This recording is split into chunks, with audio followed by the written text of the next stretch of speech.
Good morning, good morning, good morning, good afternoon, good morning, good morning. All right, everybody. Today's topic,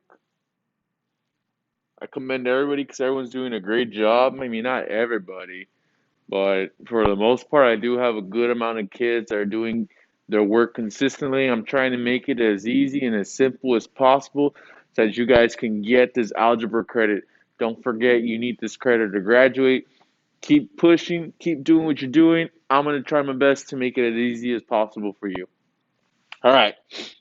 Today is part one of linear transformations.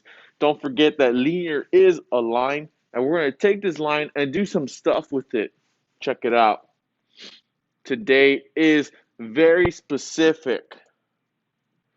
Vertical transformations, that's very specific. We're going to take this parent function and we're going to be moving it around. Now, this is a transformation. It looks a little crazy. So let me explain real quick before we get into details. F of x is my first function. That's why it's the parent function. You could think like it's the first thing that's going to happen. Just like think that it's the parent, your mom and your dad of everything, right? So this is the thing that's going to lead the way no matter what. Over here, in the transformation section, it starts with a g of x because that is my second function. So I mean, obviously,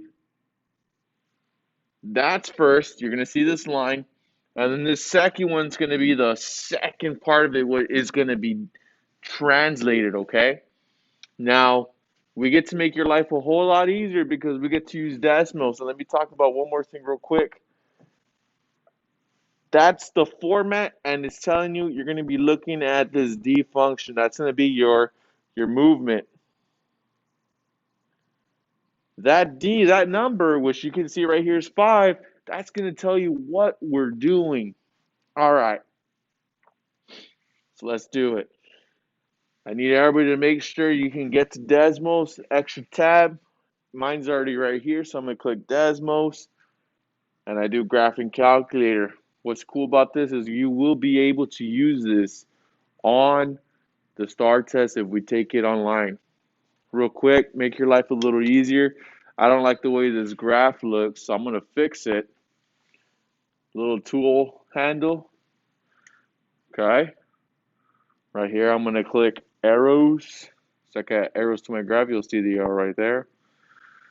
After that, I'm going to take off the minor grids. So it's just boxes straight up.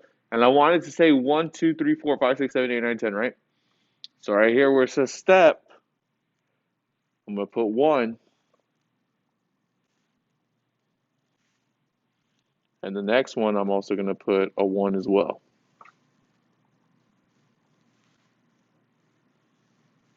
So as you can see, and just click out of it, as you can see, I fixed my graph to make it look a lot easier for myself and yourselves, okay? Okay. Fix the camera real quick so we get started. Now, I only have 2 questions for this thing, but it's okay. Now, what's so cool about this, ladies and gentlemen, is I'm going to take my parent function and I'm always going to put it here in the first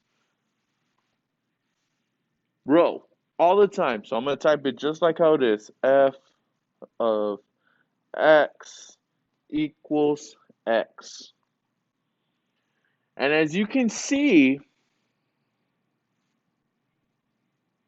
it's just going straight across. It's crossing everything that has a slope of 1.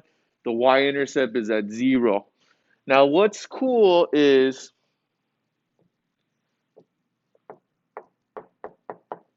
uh-oh, technical difficulties, no worries.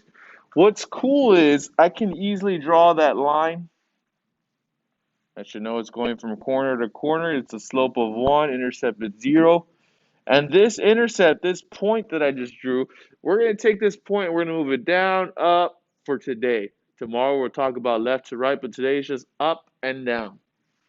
All right? And we have Desmos to verify that. Okay? Always going to leave f of x equals x in the first column. Let's do the second one.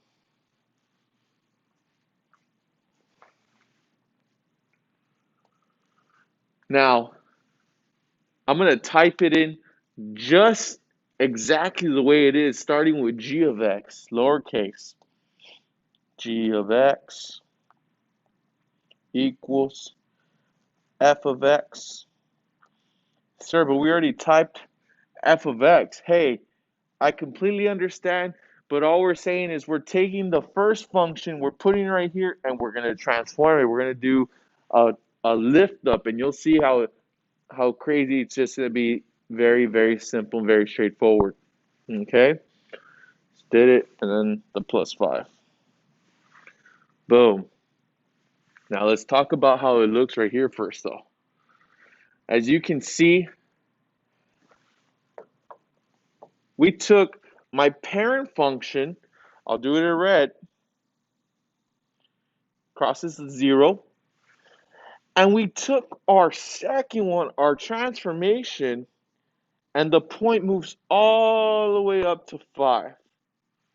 So what do you think is happening if I say, okay, we're transforming plus 5? We're translating up. So let's write that out real quick. So our parent function was at 0, intercept 0, and it was a slope of 1.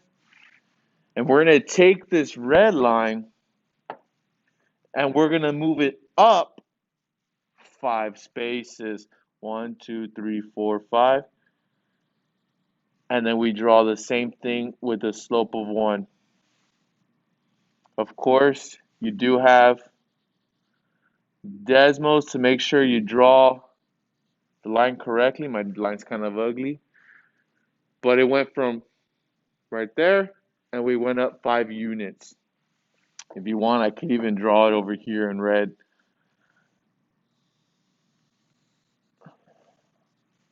It went 1, 2, 3, 4, 5. So we're going to say translated up 5 units. And that's all you got to do. You're going to look at the end result number, which is my D, and you're going to move it up or you're going to move it down. Example number 2.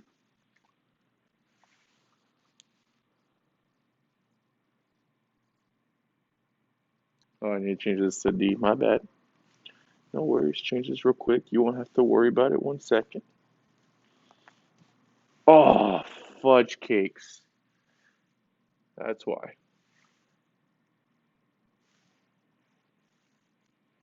There you go. Don't worry, you won't see that on your paper. Same thing, ladies and gentlemen.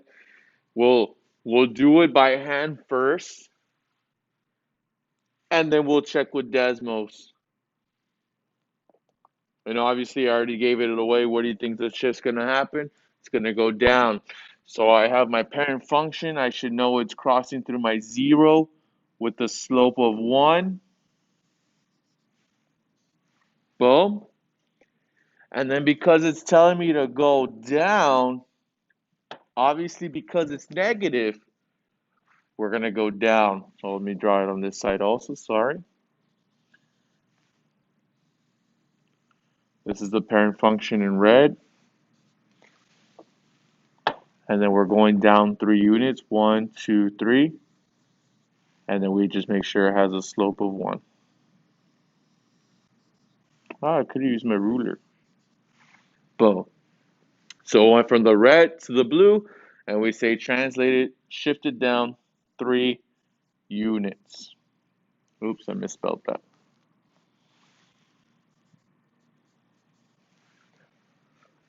Why do I need to be able to state it? Because if I give you this and this, like how it's going to be in the quiz, you should be able to tell me, okay, I know because it's negative or it's minus, I know it's going down.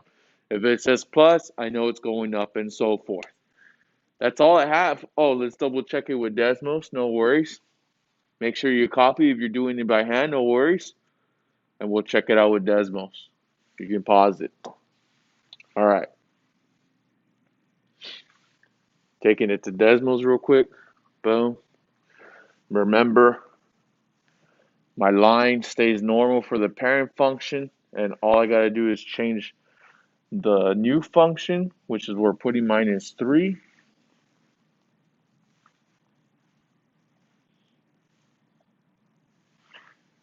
Oh, I messed up. There you go. And as you can see, our point was at 0. Oops, that's blue. And my new point got shifted down to -3. So we went down 3 units. Very, very straightforward, ladies and gentlemen. I completely recommend using Desmos. Make it your best friend. It's going to save a lot of hassle and make you not think that much. So please do that. If you have any questions, I've had people who already show up to my tutoring hours. I love it when people show up. Don't be afraid. I'm perfectly fine with answering questions, and I'll be here. Just make sure you look at the times. Let me go to it real quick because I have people always asking me, when do you have tutoring hours? Ladies and gentlemen, you click my class. All the information is right here. Tutoring hours is right here. Hey, I can't make the 7:15. No worries. Monday, Wednesday, Friday, I have 1:45. Just click that. It'll take you to Google Meets, and then press join now. And if I'm not there, just wait there. Hopefully I show up. I'm pretty sure I'll show up, okay? All right, y'all have a wonderful day.